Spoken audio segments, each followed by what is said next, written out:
टकलू आया था, वो क्या कह रहा है कि बुर्का चाहिए। अच्छा, योगी बाबा की बात। हाँ, टकलू योगी बाबा नहीं है, योगी बाबा है वो, उत्तर प्रदेश के मुख्यमंत्री। नहीं, वो हो सकता है, वो ढोंगी बाबा। अजय सिंह भी है, योगी भी कहना गलत है। अच्छा, योगी कहना गलत है उन्हें। तो क्या ये जो गिरिराज सिंह है, ये नमक हराम, ये नमक हराम कौन है? आप उसको बीजेपी को अगर वोट नहीं दिया तो आप भी नमक हराम हो गए। तो ये तो इनकी चाल है, इनको वोट कैसे मिलेगा? 18% वाले को सिर्फ दरी बिछाने के लिए रखा गया है और मुसलमान है 18%। तो इसमें मुख्यमंत्री अगर तेजस्वी यादव बनते, उप मुख्यमंत्री अगर एक मुसलमान चेहरा को अगर घोषित कर दिया होता तो आज हम मुसलमान नाराज नहीं होते। राहुल गांधी 50-50 है, आधा है इटली आधा है हिंदुस्तानी, 50-50 है।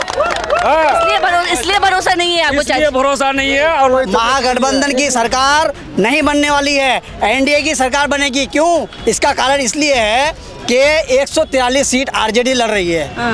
143 सीट में से 10 सीट ऐसी है जो आरजेडी और कांग्रेस में लड़ाई है। बताइए, तो बीजेपी का बी टीम कौन हुआ? ये तो कांग्रेस। बीजेपी का बी टीम हुआ कौन? इसका जवाब दीजिए हमको। वहाँ पे बीजेपी को सपोर्ट कौन कर रहा है? महागठबंधन की सरकार कर रही है। तो इससे अंदाजा ये लगता है कि महागठबंधन की सरकार बनेगी नहीं, महागठबंधन और बल्कि एनडीए को मजबूत कर रही है। हमारे असदुद्दीन ओवैसी साहब जो बात बोलते हैं, हक बोलते हैं, सच बोलते हैं। हाँ, हमारे नौजवानों की दिल की धड़कन है वो। हमारा एमआईएम पार्टी 10 सीट भी लाएगी ना, तो गठबंधन रहे चाहे बीजेपी रहे, सबसे टक्कर लेने के लिए हम लोग तैयार है। अभी जो है आइलब मोहम्मद के ऊपर जो यहाँ बात छिड़ी, उस टाइम कहाँ थे बीजेपी के टीम, कांग्रेस के टीम उस टाइम कहाँ थे? लालू प्रसाद यादव के बेटे कहाँ थे उस टाइम? मैं आपके साथ निशा झा। जिस तरीके से आप लोग देख रहे हैं, बिहार विधानसभा चुनाव में अभी सिर्फ कुछ ही दिन बाकी है। ऐसे में बिहार का जो माहौल है, छठ पूजा के बाद से लगातार अब अपने चरम पे है। नेता विपक्ष के आरोप और प्रत्यारोप का सिलसिला भी लगातार जारी है।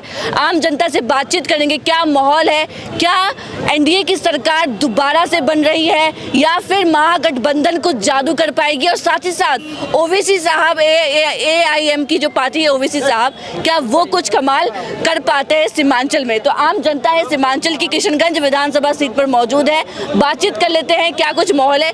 हाँ जी भाई साहब, बताइए क्या माहौल चल रहा है यहाँ किशनगंज में? यहाँ पे तो एमआईएम का माहौल चल रहा है और जो है भरपूर जो एमआईएम के सपोर्ट में है लोग। इस मर्तबा किशनगंज के लोगों ने जो ठाना है कि हमको बदलाव करना है, क्योंकि अगले 5 साल जो हमारे जो एमएलए साहब रहे कुछ काम नहीं किए हैं। शिक्षा के मामले हो चाहे किसी भी मामले में हो, वो काम नहीं कर पा रहे हैं। जैसे कि हमारे कोई भी एक जो परेशानी हो, बीमार हो, तो हम लोग को तो बंगाल जाना पड़ता है। तो इस मुद्दे को लेकर के यहाँ पे कोई काम नहीं हो रहा है। तो इसलिए इस मर्तबा बिहार के लोग जो किशनगंज वासियों है, वो सारे लोगों ने ठाना है कि इस मर्तबा हम लोग बदलाव करेंगे और इस मर्तबा इंशाल्लाह पतंग छाप को हम लोग वोट करेंगे। तो पतंग छाप के साथ जा रहे हैं, लेकिन ओवैसी साहब पे तो आरोप लगता है कि बीजेपी की बी टीम है, ये विपक्ष को नुकसान पहुंचाते हैं, बीजेपी को फायदा पहुंचाते हैं, वोट कटुआ है। नहीं, ये अगर लोग सोचते हैं तो ये उनकी मानसिकता है, लेकिन ऐसा कुछ भी नहीं है। ओवैसी कल भी हमारे साथ थे और आज भी हमारे साथ है, इसलिए भरोसा है आपको। आखिर ओवैसी साहब ने ऐसा क्या किया आप लोगों ने कि आप लोग इतना भरोसा जता पा रहे हैं? इसलिए उनके ऊपर हम लोग भरोसा जता रहे हैं कि देखिए हर मुद्दे पे, मुसलमानों के ऊपर जितने भी मुद्दे उठ रहे हैं, 3 तलाक के मामले हुआ, जो है एनआरसी के मामले में हुआ, वक्फ बिल के मामले में जो भी मामला हुआ, वो सारे बिल पे, वो सारे मुद्दे पे वही बात करते हैं। तो राहुल गांधी कहाँ थे उस टाइम? अभी जो है आइलब मोहम्मद के ऊपर जो यहाँ बात छिड़ी, उस टाइम कहाँ थे वो जो बीजेपी के टीम, कांग्रेस के टीम उस टाइम कहाँ थे? लालू प्रसाद यादव के बेटे कहाँ थे उस टाइम? अब उस टाइम तो यहाँ पे थे नहीं। जो भी मुद्दा उठा रहे थे तो वो एमआईएम के पार्टी उठा रहे थे, असदुद्दीन ओवैसी उठा रहे थे। तो इसलिए जो भरोसा जताते हैं कि हमारे वोट जो सिर्फ पतंग को देंगे, ओवैसी को देंगे। ओवैसी पे ही भरोसा है आप लोग? जी, ओवैसी पे भरोसा है। ओवैसी के साथ ही जाएंगे आप लोग? जी, इंशाल्लाह ओवैसी के साथ। तेजस्वी यादव, नीतीश कुमार का क्या हालचाल है, क्या लग रहा है, कुछ कर पाएंगे? नहीं, कुछ नहीं कर पाएगा इस बार, कुछ नहीं हो पाएगा। उसका गठबंधन का कुछ नहीं यहाँ पे चलने वाला है। इस मर्तबा जो चलेगा तो सिर्फ पतंग ही चलेगा। अब पूरे प्रदेश में बताइए ना, कौन बन रहा है, सरकार कौन बना रहा है?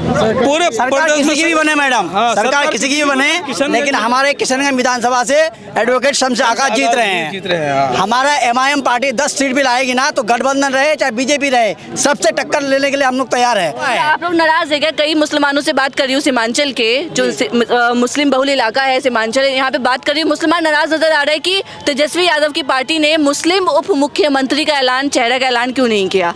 उन्होंने मुकेश सहनी का ऐलान कर दिया और खुद को अपने आप को सीएम का चेहरा ऐलान कर दिया, लेकिन मुस्लिम उप मुख्यमंत्री का ऐलान क्यों नहीं किया? 18% वाले को सिर्फ दरी बिछाने के लिए रखा गया है, समझे मैडम? 18% वाले हमेशा खाली दरी बिछाओ, कुर्सी लगाओ, हुजूर हुजूर करो, बस ऐसे ऐसे करने के लिए मुसलमान को रखा गया है। 18% वाले को उप मुख्यमंत्री घोषित करना चाहिए।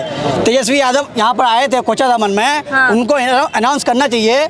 मुकेश सैनी का 2% है, 2% 3% है, और यादव है 13% 14%, और मुसलमान है 18%। तो इसमें मुख्यमंत्री अगर तेजस्वी यादव बनते, उप मुख्यमंत्री अगर एक मुसलमान चेहरा को अगर घोषित कर दिया होता तो आज हम मुसलमान नाराज नहीं होते। महागठबंधन की सरकार नहीं बनने वाली है, एनडीए की सरकार बनेगी। क्यों? इसका कारण इसलिए है कि 143 सीट आरजेडी लड़ रही है। 143 सीट में से 10 सीट ऐसी है जो आरजेडी और कांग्रेस में लड़ाई है। बताइए, तो बीजेपी का बी टीम कौन हुआ? ये तो कांग्रेस बीजेपी का बी टीम हुआ कौन? इसका जवाब दीजिए हमको। 143 सीट क्यों लड़ रही है आरजेडी? 134 सीट उनको लड़ना चाहिए था, 143 सीट लड़ रही है। उसमें से 10 सीट ऐसा है, 10 सीट ऐसा कॉम्बिनेशन है, आरजेडी और कांग्रेस दोनों में आपस में ही टक्कर है। तो बीजेपी वाले जीतेंगे कि नहीं जीतेंगे? बताइए। ये दोनों अगर वोट कन्वर्ट हो जाएगा दोनों तरफ, मान लीजिए अगर आरजेडी का ज़्यादा सपोर्टर है, कांग्रेस का है, तो इनको दे देंगे, और एक तरफा अगर बीजेपी जीतेगी तो वहाँ पे बीजेपी को सपोर्ट कौन कर रहा है? महागठबंधन की सरकार कर रही है। तो इससे अंदाजा ये लगता है कि महागठबंधन की सरकार बनेगी नहीं, महागठबंधन और बल्कि एनडीए को मजबूत कर रही है। समझे? हमारे असदुद्दीन ओवैसी साहब जो बात बोलते हैं, हक बोलते हैं, सच बोलते हैं। हाँ, हमारे नौजवानों की दिल की धड़कन है वो। अच्छा जी, दिल की धड़कन है ओवैसी, धड़कन है, क्योंकि हमारे हर मसले में वो बात करते हैं। क्योंकि आप लोगों की बात करते हैं, चाहे वो CNRC हो, हर मसले, चाहे आई लव मोहम्मद का मसला हो, चाहे वक्फ बिल का मसला हो, तो इसलिए आप लोग उन पे भरोसा जताते हैं। एकदम भरोसा जताते हैं। ऐसा नहीं है कि हमारे शरीयत पे ही बोलते हैं, हर चीज पे वो बात करते हैं। अगर ओवैसी ना होता तो हम वक्फ बिल जानते नहीं कि क्या होता है वो वक्फ बिल, और वो अगर ओवैसी ना होता तो हम ट्रिपल तलाक भी नहीं जानते हैं कि ट्रिपल तलाक क्या संसद में होता है, नहीं होता है। जैसा कि अभी प्रशांत किशोर जी आए हैं, पूरे बिहार में 200 कह रहे ओवैसी साहब का हैदराबाद वापस चले जाइए जहाँ से आए हैं। अच्छा, एक बात बताइए, हमारे प्रधानमंत्री नरेंद्र मोदी साहब कहाँ के हैं? कहाँ के हैं? गुजरात के हैं। वो आगे इलेक्शन कहाँ से लड़े? बनारस से। क्यों भाई? वो गुजरात में क्यों नहीं इलेक्शन लड़े? बनारस से लड़ते। तो ये हमारा संविधान का हमको हक देता है, हम कहीं पे भी जाके इलेक्शन लड़ सकते हैं। जो बोलते हैं कि ओवैसी हैदराबाद से आया है, तो हिंदुस्तान से बाहर है क्या? हैदराबाद हिंदुस्तान में ही है, लोकतांत्रिक अधिकार है, ये कोई से भी इलेक्शन लड़ सकता है। ये जो राहुल गांधी जो अभी सपोर्ट करने के लिए आए थे, इसको क्या बोलते हैं, कमल उदा को, तो राहुल गांधी कहाँ का है? वो भी तो हिंदुस्तान का ही है। ओवैसी तो हमारा भाई है, वो तो नहीं सकता है। इटली से का है। कौन इटली का है? राहुल गांधी। अच्छा, राहुल गांधी की, हाँ, इटली का है वो, इटली का है, उसका नाम ही दादी सबुदरी का है। ऐसे ओवैसी तो हमारा सगा भाई है, वो तो आ ही सकता है, वो कंधा से कंधा मिलकर चल भी सकता है। राहुल गांधी पे भरोसा नहीं है? नहीं, भरोसा है, क्यों नहीं भरोसा नहीं है, मगर वो तो और बाहर का है, इटली का है। हाँ, ये तो हमारा सगा भाई है वो, ओवैसी साहब। हाँ, ये हमारा सगा भाई है, वो चचरा भाई है। वो क्या है 50-50। क्या राहुल गांधी 50-50 है, आधा है इटली, आधा है हिंदुस्तानी, 50-50 है। इसलिए भरोसा नहीं है आपको? इसलिए भरोसा नहीं है। और लोग ये भी कहता है कि बीजेपी को क्यों नहीं वोट दोगे, मीडिया वाला कहता है, लेकिन बीजेपी को कैसे वोट दे? ये टकलू आया था, वो क्या कह रहा है कि बुर्का चाहिए। अच्छा, योगी बाबा की बात? हाँ, टकलू योगी बाबा नहीं है, योगी बाबा है वो, उत्तर प्रदेश के मुख्यमंत्री। नहीं, वो हो सकता है, वो ढोंगी में अजय सिंह भी है, योगी भी कहना गलत है। अच्छा, योगी कहना गलत है उन्हें? तो क्या योगी है? योगी करेगा, योगी अगर मैडम, दूसरा नंबर बात ये है, ये जो गिरिराज सिंह है, ये नमक हराम, ये नमक हराम कौन है? आप उसको बीजेपी को अगर वोट नहीं दिया तो आप भी नमक हराम हो गए।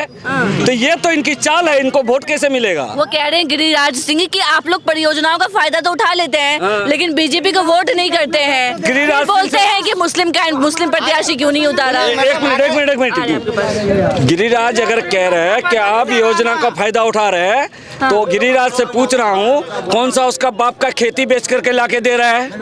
उसका बाप का खेती लाके तो नहीं दे रहे ना।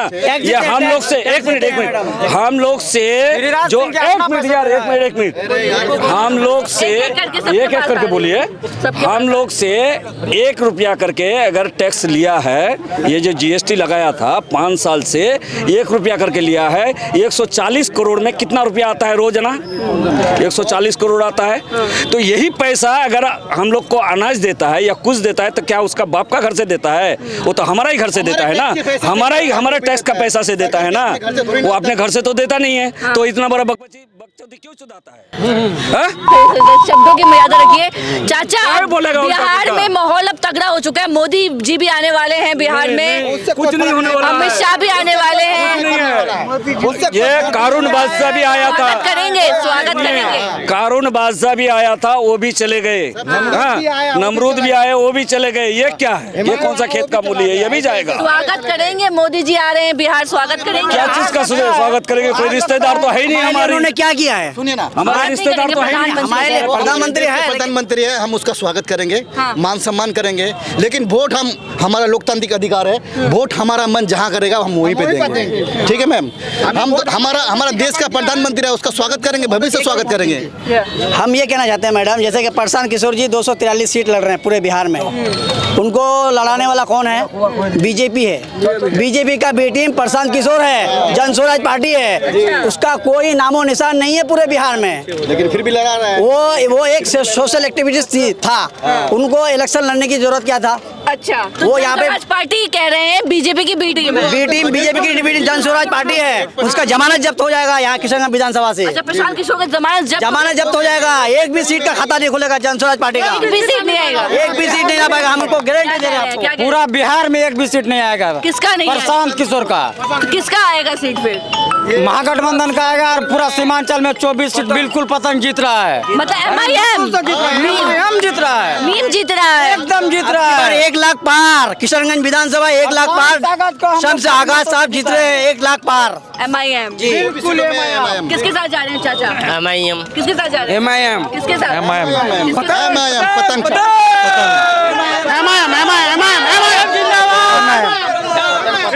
पतंग किशनगंज विधानसभा पतंग किसके साथ? पतंग क्या कह रहे हैं? हम लोग किशनगंज विधानसभा 54 से हम लोग सिर्फ MIM को चुनते हैं और पूरा सीमांचल में हम लोग नौजवान बूढ़े हमारे चाचा बाप चाचा सब भाई सब हम लोग सिर्फ MIM जिंदाबाद, पतंग छाप जिंदाबाद, पतंग छाप तौलिमान जिंदाबाद। सुनिए महागठबंधन के साथ कौन कौन है? हाथ खड़ा कीजिए।